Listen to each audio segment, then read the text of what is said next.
Deux cités sacrées portent en elles le souffle de l'éternité. La Mecque et Médine, deux villes choisies par Allah comme témoins de sa révélation, bénies par sa lumière et honorées par la présence de son prophète bien-aimé. Chaque pierre, chaque souffle de vent dans ces lieux saints murmure une histoire, parfois oubliée, souvent méconnue. Et toi, as-tu déjà imaginé ce que ces terres sacrées diraient si elles pouvaient parler à ton cœur? Bienvenue sur Suprématie du Coran, la chaîne qui plonge dans la sagesse divine et les mystères de l'âme. Si ce voyage t'inspire, n'oublie pas de t'abonner, de partager la vidéo autour de toi et d'activer la cloche pour ne manquer aucune nouvelle exploration spirituelle. La Mecque, le sanctuaire éternel. La Mecque, rien que le nom résonne comme un écho ancien, un souffle qui traverse les siècles et s'inscrit jusque dans nos âmes. Cette cité n'est pas une simple ville. Elle est le cœur battant de la foi, le centre vers lequel des millions de croyants tournent chaque jour leur visage et leurs prières. Revenons bien avant l'éclat des minarets et le murmure incessant des pèlerins. Imaginons une vallée aride, sans eau, sans végétation, un désert où le silence était plus lourd que la pierre elle-même. C'est dans ce lieu, hostile aux yeux des hommes, qu'Allah a choisi d'écrire une histoire qui traversera les âges. Ibrahim alayhi salam, obéissant à l'ordre divin, laissa son épouse Hadjar et son fils Ismaïl dans cette vallée nue. Avec des larmes dans les yeux mais une certitude dans le cœur, il éleva ses mains et prononça cette invocation. Rabbana inni askantu min dhurriyyati biwadin ghayri dhi zar'in, 'inda baytika al-muharram. Seigneur, j'ai établi une partie de ma descendance dans une vallée sans agriculture, près de ta maison sacrée, afin, ô mon Seigneur, qu'ils accomplissent la prière. Sourate Ibrahim 14:37. Imagine la scène, une mère seule, un enfant assoiffé et un désert impitoyable. Pourtant, de ce vide apparent naquit un miracle. Hadjar, courant entre Safa et Marwa, dans sa détresse, fut témoin de la générosité d'Allah. L'eau jaillit sous les petits pieds d'Ismaïl. Ainsi naquit Zamzam, une source bénie, symbole d'espoir et de miséricorde. Cette eau n'était pas seulement destinée à apaiser une soif passagère, elle était le signe qu'Allah veille toujours sur ses serviteurs, même dans les moments les plus sombres. Chaque gorgée de Zamzam rappelle aux croyants qu'au cœur de la sécheresse la plus dure, la miséricorde d'Allah peut surgir et transformer l'impossible en possible. Et toi, toi qui écoutes, as-tu déjà réfléchi à ta propre vie, à ces instants où tu crois être perdu, seul dans ton désert intérieur? Et si ton cœur, comme cette terre aride, pouvait devenir une vallée fertile abreuvée par la lumière divine? La Mecque n'est pas seulement l'histoire d'Ibrahim et de Hajar, c'est aussi l'histoire de chaque croyant. Le prophète Mohammed lui-même est né dans cette cité. Ses premières respirations, ses premiers pas, furent bercés par le souffle de ces montagnes silencieuses. Dans ces rues, il marcha en méditant sur la grandeur d'Allah avant même la révélation. Dans ces vallées, il s'isola dans la grotte de Hira, cherchant la vérité qui allait bientôt changer l'humanité. Et pourtant, la Mecque n'était pas douce avec lui. Il fut rejeté, insulté, persécuté par son propre peuple. Mais chaque difficulté était un rappel. Cette ville, choisie par Allah, n'était pas seulement un sanctuaire de paix, mais aussi un lieu d'épreuve, où la foi se mesure à la patience. Allah dit dans le Coran, « Inna alladhina kafaru wa yasudduna an sabili, lillahi wal masjidi al-haram, ladhi ja'alnahu linnasi sawa'an, l'akifu fihi wal bad. » Ceux qui ne croient pas et qui détournent les autres du sentier d'Allah et de la mosquée sacrée, que nous avons établie pour les hommes, aussi bien pour le résident que pour le visiteur. Sourate Al-Hajj 22-25. Ainsi, la Mecque est plus qu'un lieu. C'est un rappel constant de la lutte entre la lumière et l'obscurité, entre l'épreuve et la délivrance. Chaque pierre de la Kaaba raconte une histoire. Elle fut reconstruite par Ibrahim et Ismaïl, puis de nouveau par Quraïsh, à l'époque où Muhammad n'était encore qu'un jeune homme. Lorsque la querelle éclata pour savoir qui poserait la pierre noire, c'est lui, l'homme de confiance, qui réunit les clans en déposant la pierre sacrée de ses propres mains. Pensez-y un instant. Une ville où les conflits pouvaient éclater à cause d'une pierre, mais où la sagesse d'un homme inspiré par Allah pouvait transformer la discorde en unité. Et toi, dans ta vie, es-tu celui qui divise ou celui qui rassemble? Es-tu celui qui cherche à nourrir le feu ou celui qui apaise par sa sagesse et son silence? La Mecque est un sanctuaire éternel, non parce qu'elle est seulement ancienne, mais parce qu'elle contient l'empreinte de chaque génération qui a cherché Allah. Du pas d'Ibrahim à celui du prophète Muhammad, et jusqu'au pas des pèlerins d'aujourd'hui, elle demeure la même. Un lieu où l'homme rencontre son Créateur. Et peut-être qu'au fond, la vraie Mecque n'est pas seulement un lieu où l'on voyage avec ses pieds, mais un espace que l'on construit dans son propre cœur. Un sanctuaire intérieur où l'on dépose ses fardeaux, ses prières et ses larmes pour que la miséricorde d'Allah y fasse jaillir, comme à Zamzam, une source qui ne s'éteindra jamais. Médine, la cité de la sérénité. Médine, autrefois on l'appelait Yatrib, une oasis discrète, perdue entre les montagnes et les palmeraies. Ses habitants vivaient d'agriculture, de dattes et de commerce. Personne n'imaginait que ce lieu deviendrait la cité du prophète, la capitale spirituelle de l'humanité. Lorsque Muhammad dut quitter la Mecque, le cœur lourd mais rempli d'espérance, c'est vers Médine qu'il se dirigea. Imagine ce voyage, des nuits passées dans le désert, la peur des poursuivants, mais la certitude qu'Allah guide chaque pas. Et à son arrivée, quelle scène magnifique! Les habitants de Médine, hommes, femmes et enfants, sortirent dans les rues en chantant leur joie. Tala'a al-Badru alayna. La lune s'est levée sur nous. Ce n'était pas une simple chanson d'accueil. C'était une promesse d'amour, de fraternité et de loyauté.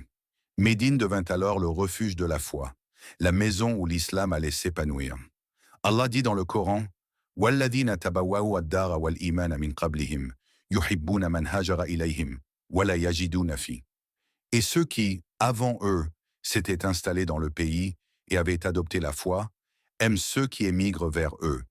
Ils ne ressentent dans leur cœur aucune envie pour ce qu'on a donné à ces derniers, et ils leur accordent la préférence sur eux-mêmes, même s'ils sont dans le besoin.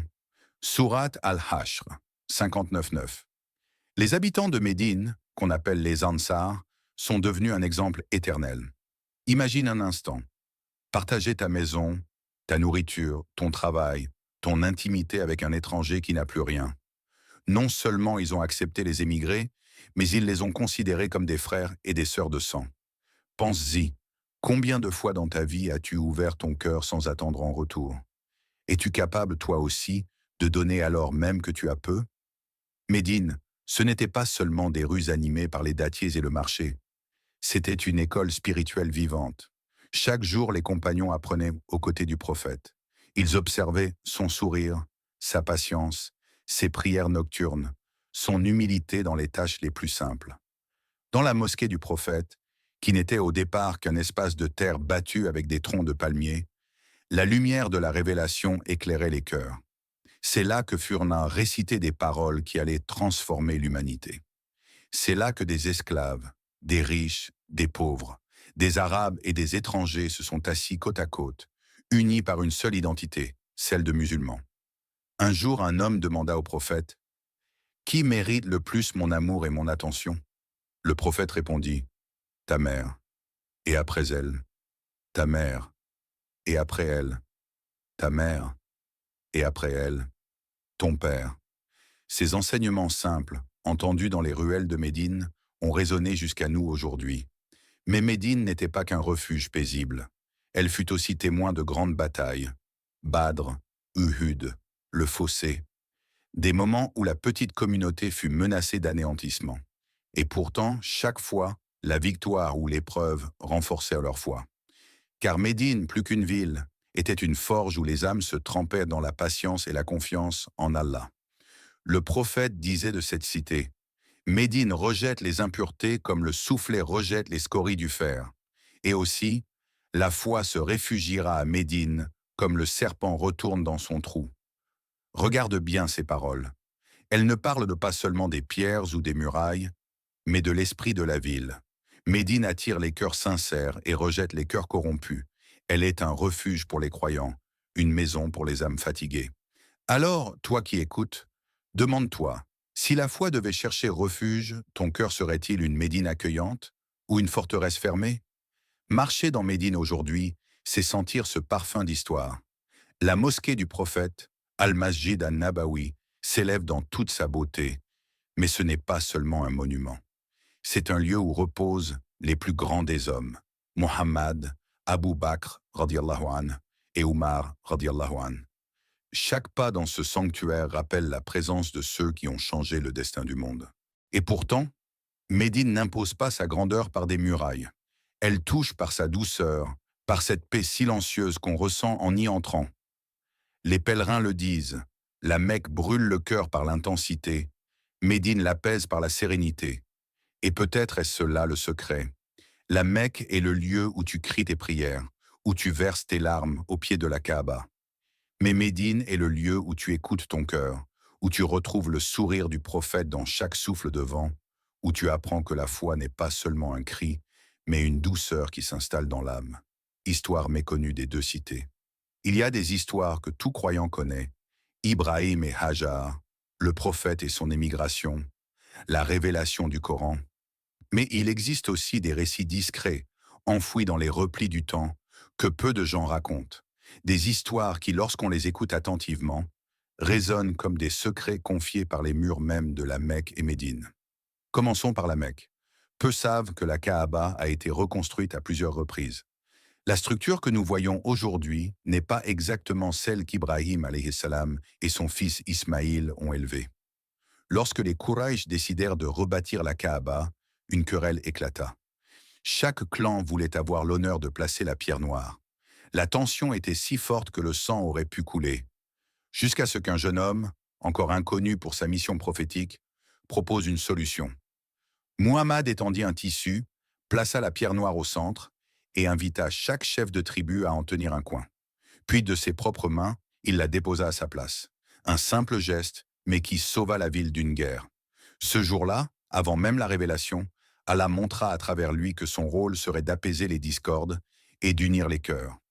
Et toi, dans tes propres conflits, es-tu celui qui attise la division ou celui qui, par une parole sage, ramène la paix?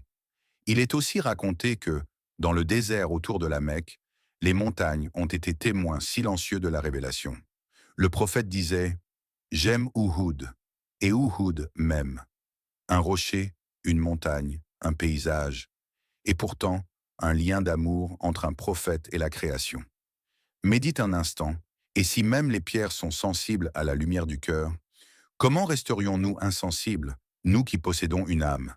À Médine, les récits sont tout aussi mystérieux. La mosquée du prophète fut construite avec des troncs de palmiers qui servaient de colonnes. Le prophète s'appuyait sur l'un de ces troncs lorsqu'il prononçait le sermon. Mais lorsqu'un minbar, chair en bois, fut construit et qu'il ne s'adossa plus au tronc, ce dernier se mit à gémir comme un être vivant séparé de son bien-aimé. Les compagnons entendirent ce gémissement, jusqu'à ce que le prophète s'approche et pose sa main sur le tronc, le rassurant comme on apaise un enfant. Réfléchis-y.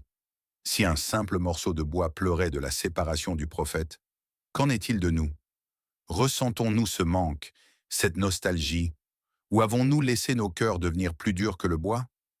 Une autre histoire, moins connue encore, parle de la mosquée de Quba. Elle fut la première mosquée construite par les musulmans, avant même l'arrivée du prophète à Médine. Allah la mentionne dans le Coran comme un lieu bâti sur la piété et la pureté. La masjidun ussisa ala taqwa min awwali yawmin ahaqqu an taquma fihi. Une mosquée fondée dès le premier jour sur la piété mérite bien que tu t'y tiennes debout pour prier. Sourate At-Tawbah 908. Chaque pas que le prophète faisait pour s'y rendre, même après l'installation à Médine, portait un message. La foi n'est pas seulement dans les grandes choses, elle est aussi dans la régularité, la constance, la simplicité. Et encore, as-tu déjà entendu parler des 7 mosquées de Médine? Elles marquent l'endroit de la bataille du Fossé, où les musulmans ont creusé une tranchée pour défendre la ville contre une coalition immense. Ces lieux rappellent que Médine n'a pas été protégée seulement par des murailles, mais par l'effort, la persévérance et surtout la confiance en Allah. Alors demande-toi, dans ton propre quotidien, creuses-tu les fossés nécessaires pour protéger ta foi des tempêtes du monde? Les histoires méconnues de la Mecque et Médine ne sont pas de simples anecdotes. Ce sont des échos, des clés spirituelles qui ouvrent des portes intérieures. Elles nous disent que chaque pierre, chaque tronc de palmier, chaque goutte de zamzam, chaque souffle du vent de Médine a été témoin d'un secret entre Allah et ses serviteurs. Et si aujourd'hui ces cités pouvaient parler, que diraient-elles de nous, de notre foi, de nos prières, de nos choix? Serions-nous dignes d'être comptés parmi ceux qui marchent humblement sur leur sol béni,